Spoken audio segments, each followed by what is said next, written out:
Online study में कक्षा 10 के सभी विद्यार्थियों को एक बार पुनः हार्दिक स्वागत है। और हमने सीरीज शुरू कर रखी है ऑब्जेक्टिव टाइप क्वेश्चन किस प्रकार से एग्जाम में आएंगे और हमें कैसे उन्हें हल करना है। तो ये चौथी सीरीज है, चौथा पार्ट है। और आज वाला जो पार्ट है उसका शीर्षक है कन्यादान। कन्यादान कविता के कवि कौन है? ऋतुराज। ऋतुराज का जन्म कहाँ हुआ था? राजस्थान के भरतपुर जिले में। कब हुआ था? 1940 में। एमए कहाँ से किया? राजस्थान विश्वविद्यालय जयपुर से। पढ़ाया कहाँ पर है? राजस्थान विश्वविद्यालय जयपुर में ही। आजकल क्या कर रहे हैं? आजकल सेवानिवृत्ति लेकर घर पर हैं और कविता लिख रहे हैं। रचनाएं कौन सी है? एक मरण धर्मा और अन्य, स्रोत निरत, पुल पर पानी, लीला मुखारविंद, ये उनकी रचनाएं हैं। पुरस्कार कौन से मिले?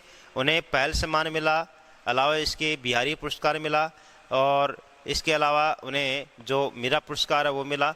तो ये भी पुरस्कार राजस्थान सरकार की तरफ से उन्हें मिले हैं। कैसे कवि हैं? समाज के उन पहलुओं पर ज़्यादा चर्चा करते हैं जिन पर एक आम कवि की दृष्टि नहीं जाती है। और कवि केवल भावुकता के साथ ही प्रकट नहीं होते बल्कि एक पैनी दृष्टि समाज पर रखते हैं। ऐसे प्रकार की कवि हैं। और शीर्षक कविता का कन्यादान। पाठ में आए अंतिम पूंजी शब्द से क्या अर्थ है? अंतिम पूंजी शब्द से क्या अर्थ है? अर्थात यहां प्रश्न ये पूछा कि अंतिम पूंजी किसके लिए प्रयुक्त हुआ है? अंतिम पूंजी कौन है? बेटी है, माँ की बेटी है ना। जैसे कविता की लाइन स्टार्ट होती है क्या कि लड़की को विदाई में देते वक्त ऐसा लग रहा था जैसे वह उसकी अंतिम पूंजी हो। तो अचल संपत्ति नहीं है, अंतिम पड़ाव नहीं है, प्राण नहीं है, कन्या इसका उत्तर हो जाएगा। निम्नलिखित में से माँ द्वारा बेटी को विदाई के समय दी गई सीख नहीं है। हाँ, कविता के अनुसार। किसके अनुसार? कविता के अनुसार ऐसी सीख कौन सी है जो माँ ने कविता में नहीं दी है? चार ऑप्शन में एक आपको गलत निकालना है। आग रोटियां सेकने के लिए, जलने के लिए नहीं, बिल्कुल ये सीख दी है। पहला ऑप्शन ये है कि पानी में जाकर चेहरे पर मत देना, ये सीख दी है। आग रोटियां सेकने के लिए, जलने के लिए नहीं, ये सीख भी दी है। लड़की होना पर लड़के जैसा दिखाई मत देना, ये सीख भी दी है। ये तीनों दी सेम कविता की लाइन है, इसलिए अपने आप सही है। अब चौथी क्या है? जाते ही पति की संपत्ति पर काबिज हो जाना। जाते ही पति की संपत्ति पर काबिज हो जाना, ये क्या माँ ने सीख दी है? नहीं दी है। और अगर माँ कभी आपको ऐसी सीख दे भी तो ऐसी सीख लेनी भी नहीं है ना, क्योंकि ये आपका काम है नहीं है। आपका काम क्या है? कभी भी अपनी सुंदरता पर गर्व नहीं करना। आपका काम क्या है कि सुंदरता शारीरिक कभी नहीं होती है। इस लाइन का प्रतिकृत क्या है कि शारीरिक सुंदरता का कोई महत्व नहीं है। शारीरिक सुंदरता का कोई महत्व नहीं है, वह समय के साथ ढल जाती है। जबकि मानसिक सुंदरता मरने के बाद भी आपको अमर रखती है। इस लाइन का अर्थ यह है। लड़की होना पर लड़के से दिखाई मत देना का अर्थ क्या है? लड़की होना का मतलब क्या है? आप में आदर्श होने चाहिए, आप में लज्जा का गुण होना चाहिए, आप में साहस का गुण होना चाहिए और आप में परिवार को साथ लेने का गुण होना चाहिए। और लड़की नहीं जैसा दिखाई नहीं देने का अर्थ क्या है? यानी आप आदर्शवादी हैं, परिवार की सेवा कर रही हैं, सभी का सम्मान कर रही हैं, सभी का आदर कर रही हैं। बावजूद इसके पुरुष प्रधान समाज अगर आपकी इन भावनाओं को आपकी कमजोरी मान बैठे तब आपको क्या नहीं दिखाई देना है?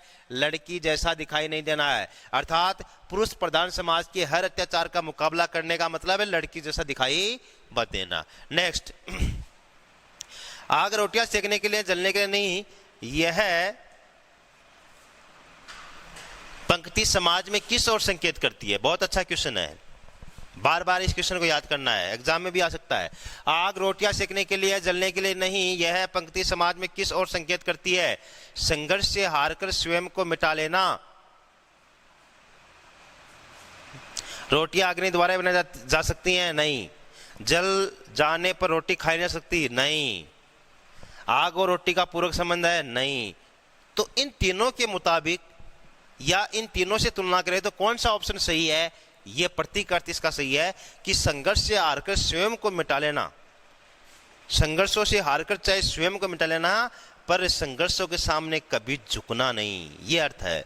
आग रोटियां सेकने के लिए है, जलने के लिए नहीं, अर्थात संघर्ष से हारकर स्वयं को चाहे मिटा लेना पर संघर्ष के सामने हारना नहीं। अब देखो रोटी अग्नि के द्वारा बनाई जाती है, इस बात का किसको नहीं पता, बच्चे को पता है, तो क्या ये ऑप्शन सही हो सकता है? जल जाने पर रोटी खाई जाती है, रनी रोटी काली जाती है तो खाते नहीं है, क्या ये उत्तर सही हो सकता है? अर्थात ये बकवास ऑप्शन है। आग और रोटी का पूर्वक संबंध है, कविता में कहीं नहीं ऐसा बताया गया है, तो कविता के अनुसार इसका उत्तर 1 नंबर सही हो जाएगा। नेक्स्ट क्वेश्चन है, पाठ के अनुसार मां बेटी को महत्वपूर्ण सीख देती है, क्या सीख देती है? खाना बनाते समय, अच्छा, पाठ के अनुसार मां बेटी को सीख कब दे रही है ना? महत्वपूर्ण सीख यहां कब आएगा कि कब दे रही है ये सीख? हाँ, तो खाना बनाते समय दे रही है? नहीं दे रही है। स्कूल जाते समय दे रही है? नहीं दे रही है। ससुराल के लिए विदा करते समय? हाँ, पहली लाइन है, लड़की को दान में देते वक्त, लड़की को दान में देते वक्त लग रहा था कि जैसे उसकी अंतिम पूंजी हो। झगड़ा हो जाने पर? नहीं, तो ऑप्शन 3 नंबर सही हो जाएगा। बहुत अच्छा क्वेश्चन है, इसको भी आपको अच्छे तरीके से लिख लेना है। नेक्स्ट, अबोध कन्या के सरल स्वभाव की तुलना कवि ने किससे की है? तो धुंधले प्रकाश में पढ़े जाने वाले कुछ तुकों और लयबद्ध पंक्तियों से, यही ऑप्शन सही है, आगे जाने की जरूरत नहीं है ना? कविता की लाइन कौन सी है कि अभी वह इतनी भोली सरल थी कि उसे सुख का आभास तो होता था मगर दुख बांटना नहीं आता था। पाठिका थी वह धुंधले प्रकाश की, कुछ लयबद्ध पंक्तियों की। ये लाइनें हैं कविता की। तो पाठिका की मतलब पढ़ने वाली थी, किसको? धुंधले प्रकाश को, और कुछ तुकों को, कुछ लयबद्ध पंक्तियों को, मगर वो कविता का अर्थ निकालने में सक्षम नहीं थी, अर्थात जीवन के गहन रहस्यों को जानने वाली वो नहीं थी। ये ऑप्शन सही है। आज आगे देखते हैं कोई अच्छा ऑप्शन मिल जाए या उपयुक्त सभी में भी हो। अबाध रूप से बहती गंगा की निर्मल धारा से नहीं की है। अमावस्या के पश्चात उदय जाने वाले पंचमी के चंद्र के समान नहीं की है। उपयुक्त सभी हो ही नहीं सकते, ये दो नहीं है। तो इसका राइट आंसर क्या जाएगा? नंबर 1 हो जाएगा। नेक्स्ट है, उसे सुख का आभास तो होता था लेकिन दुख बांटना नहीं आता था। यह पंक्ति किसके लिए कही गई है? कन्या के लिए कही गई है और किसके लिए कही गई है ना? अब एक कन्या के पिता के लिए नहीं, कन्या की मां के लिए नहीं, ससुराल के लिए विदा होती कन्या के लिए बिल्कुल हो जाएगा सही। नेक्स्ट, ऋतुराज मूलतः किस भाषा के प्रवक्ता रहे हैं? प्रवक्ता का मतलब प्रोफेसर। बताया मैंने पहले ही, लिखा हुआ भी है कि अंग्रेजी भाषा से इन्होंने राजस्थान विश्वविद्यालय से स्नातकोत्तर किया, अर्थात एमए किया।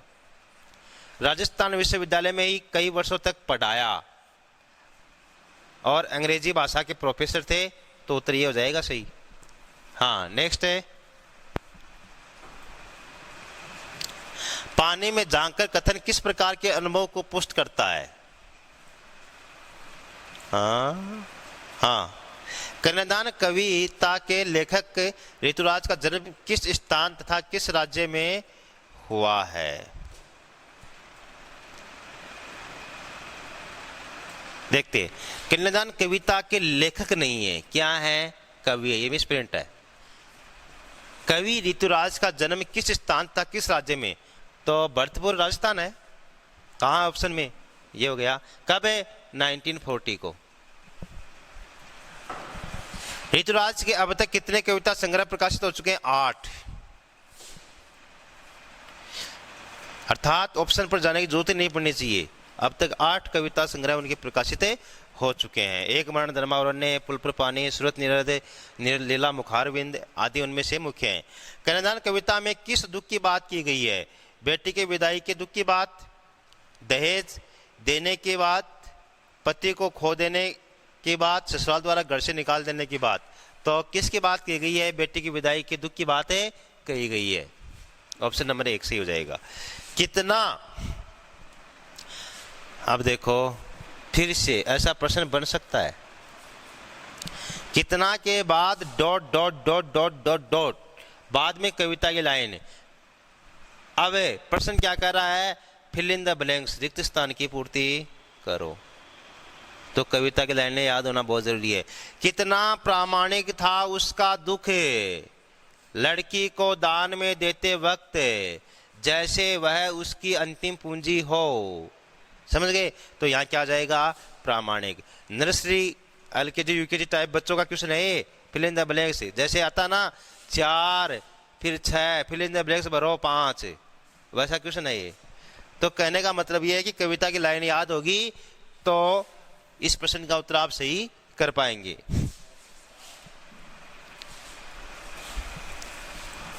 विदाई के समय लड़की को कैसा बतलाया गया है? अबोध और बोली, बिल्कुल यही बताया गया है। आगे और देखते हैं। सियानी और चतुर, नहीं। मैंने खुद भी बताया है कि विवाह के समय कोई भी लड़की सियानी नहीं होती है, चाहे उसकी उम्र 18 हो, 28 हो, 38 हो, कितनी भी हो, चाहे सियानी नहीं होती है। सुंदर और विदुषी, नहीं। कामचोर और अनर्गल वक्ता, नहीं। तो क्या हो जाएगा? अबोध और बोली। कहां से पता चलेगा? कविता की लाइन कौन सी है? अभी वह इतनी नादान व सरल थी कि उसे सुख का आभास तो होता था मगर दुख बांचना नहीं आता था। ये लाइन है वो। लेकिन दुख बांचना नहीं आता था। यहां पर बांचना किस प्रकार की भाषा का प्रतिनिधित्व करता है? बांचना मारवाड़ी में बोला आप, तो आंचलिक भाषा हो गई, क्षेत्रीय भाषा हो गई। तो यहां उत्तर क्या हो जाएगा? शुद्ध साहित्यिक नहीं है।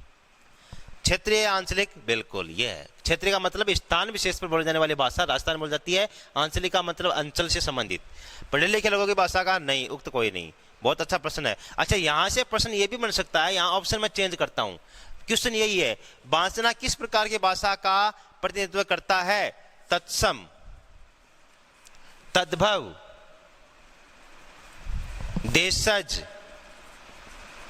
और विदेशज।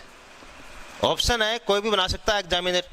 जैसे अगर मैं पेपर बनाऊं तो मान लो मैं ये 4 ऑप्शन बना दिया, प्रश्न ऊपर एक का ये है, तो इसका उत्तर क्या हो जाएगा?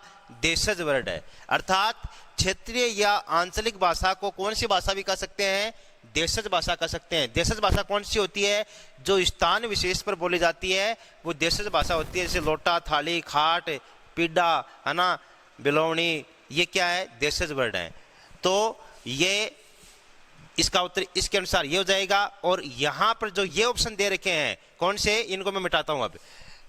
ये ऑप्शन शुद्ध साहित्यिक, क्षेत्रीय, पढ़े लिखे की उक्त कोई नहीं, तो इसके अनुसार ये ऑप्शन है सही है। नेक्स्ट, अपने चेहरे पर रिझना से तात्पर्य है अपने को बुद्धिमान समझना, नहीं। सुंदरता घमंड करना, बिल्कुल यही है। सदा हंसते हुए रहना, नहीं। दूसरों की कदर न करना, नहीं। रीझना का मतलब है प्रसन्न होना। अपने चेहरे पर कभी प्रसन्न मत नहीं होना, कि मत होना, ये बात कही गई है। नेक्स्ट क्वेश्चन देखते हैं। विकास जी आ गए हैं। विकास जी आपका स्वागत है, बैठिए, समझिए कविता को। मां ने कहा पानी में झांक कर अपने चेहरे पर मत रीझना। यहां पर पानी में झांक कर कथन किस प्रकार के अनुभव को व्यक्त करता है ना? तो किसको व्यक्त करता है? ग्रामीण अनुभव को व्यक्त करता है। अर्थात अगर ये आता कि ड्रेसिंग टेबल के सामने बैठकर अपने चेहरे पर मत रीझना, अगर कविता में ये लिखा होता कि ड्रेसिंग टेबल के सामने बैठकर अपने चेहरे पर मत रीझना, तो कहीं कह सकते हैं कि शहरी भाषा, आजकल तो सब शहरी हो गए हैं, है ना, दहेज में सब ड्रेसिंग टेबल देते हैं, बढ़िया बढ़िया कांच लगाकर बैठे रहो इसके सामने और अपनी सुंदरता बढ़ाते रहो। ऐसा काम नहीं करना है। ड्रेसिंग टेबल घर पर छोड़ जाना, जब जाओ तब ससुराल। तो कहने का अर्थ क्या है कि पानी में झांकना अर्थ आया है, इसके अनुसार क्या है? ग्रामीण अनुभव को व्यक्त हुआ है। स्त्री जीवन के बंधन है। अब ऑप्शन में जाने की जरूरत नहीं है। मां ने क्या कहा? वस्त्र और आभूषण बंधन है स्त्री जीवन के। 2 चीज बताई हैं कि कौन सी 2 चीज? वस्त्र और आभूषण। तो वस्त्र और आभूषण मिलेगा तो सही है, अदरवाइज नहीं है। परिवार और पड़ोस नहीं है, समाज और संस्कृति नहीं है, वस्त्र और आभूषण मिल गया, ये सही है। तो नेक्स्ट पर देखते हैं। Next question,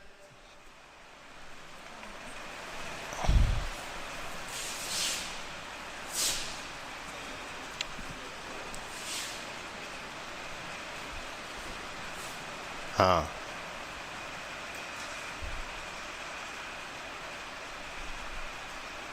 yes.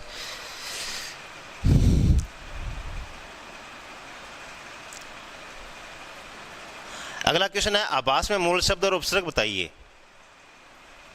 है ना। आभास में मूल शब्द और उपसर्ग बताइए। जब तक बोर्ड पर पेपर आता तब तक अपन इधर सोल्व कर लेते हैं इसको। आभास शब्द है मूल शब्द पूछा है और उपसर्ग पूछा है, तो इसमें आ तो मूल उपसर्ग हो जाएगा और भाष इसमें मूल शब्द हो जाएगा। तो ये उपसर्ग अपन को जहां कहीं मिलेगा वो इसका क्या हो जाएगा, उत्तर हो जाएगा। ये 3 नंबर पर है, आ जोड़े भाष। स्त्री जीवन का समास विग्रह होगा। स्त्री जीवन समान तत्पुरुष समास है, स्त्रियों का जीवन, तो का जीवन ये पहला ऑप्शन ही है, स्त्रियों का जीवन समान तत्पुरुष समास। बोली में पढ़ते हैं, बोली में, अब देखो बोली में मूल शब्द क्या है, बोला, और पढ़ते क्या है, ई। जिस प्रकार दादी वर्ड है ना, दादी में मूल शब्द और पढ़ते लिखो, तो दादी में मूल शब्द कौन है, दादा, क्योंकि दादी को लेकर कौन आया था, दादा, तो दादा मूल हो गया, ई पढ़ते हो गया। नानी, नानी को लेकर कौन आया था, नाना, और पढ़ते क्या हो जाएगा, नानी में ई पढ़ते, तो ये स्त्रीलिंग प्रत्यय कहलाते हैं। इसलिए जैसे टोकरा है, टोकरी शब्द है, तो टोकरी शब्द में मूल शब्द क्या है, टोकरा, पढ़ते क्या है, ई, अर्थात टोकरा काम लेते लेते लेते घिस जाएगा, एक दिन छोटा हो जाएगा तो अपने आप क्या बन जाएगी, टोकरी बन जाएगी, समझ गए। और ताला है, बड़ा कौन होता है, ताला, और छोटी क्या होती है, ताली, तो ताली में पढ़ते कौन सा है, ई, और मूल शब्द क्या है, ताला, ताला से ताली आई। तो यहाँ इसके अनुसार बोली में पढ़ते कौन सा हो जाएगा, ई पढ़ते हो जाएगा, समझ गए। नेक्स्ट,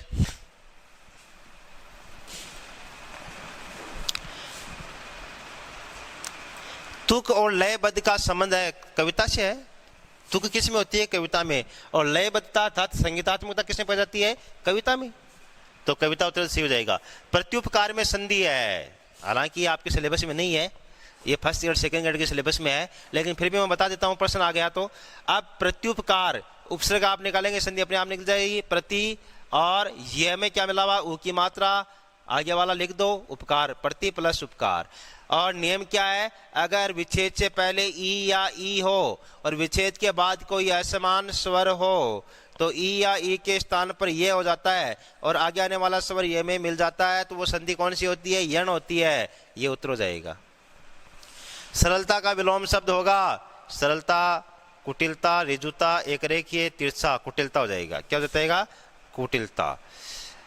हाँ, नेक्स्ट है वस्त्र और आभूषण का सामासिक पद, वस्त्र और आभूषण का सामाजिक शब्द क्या हो जाएगा, दोनों के बीच में डेश आ जाएगा, द्वंद्व समास है, वस्त्र और आभूषण, तो वस्त्र आभूषण हो जाएगा। ऑप्शन कहाँ है, यहाँ पर है, नंबर 2, इसमें दे रखा है वस्त्राभूषण, ये भी सही है और ये भी सही है, 2 भी सही है, 4 भी सही है, दोनों ही सही है इसमें, लेकिन ज्यादा सही ये है, तो इसमें सही ऑप्शन को माना गया है।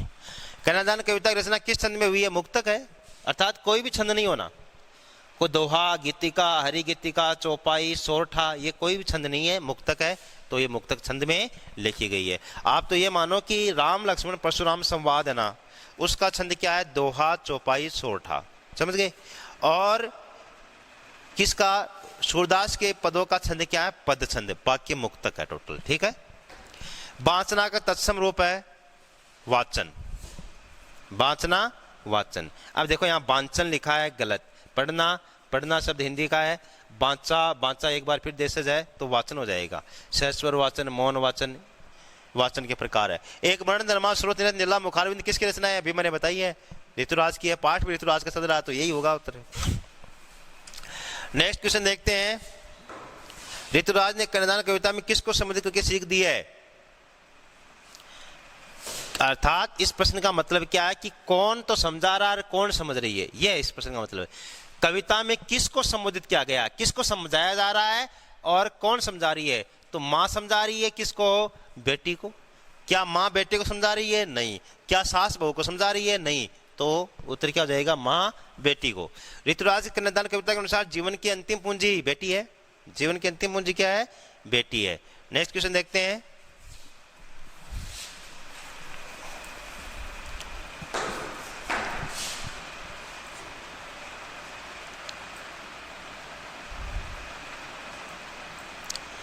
नेक्स्ट क्वेश्चन है, आग रोटियां सेकने के लिए है, जलने के लिए नहीं, उक्त पंक्तियां कहां से ली गई है, कहां से ली गई है पता ही है, ये तो सबको पता है, आपको नहीं पूरी दुनिया को पता है कि कन्यादान कविता से ली गई है, ऋतुराज ने लिखी है।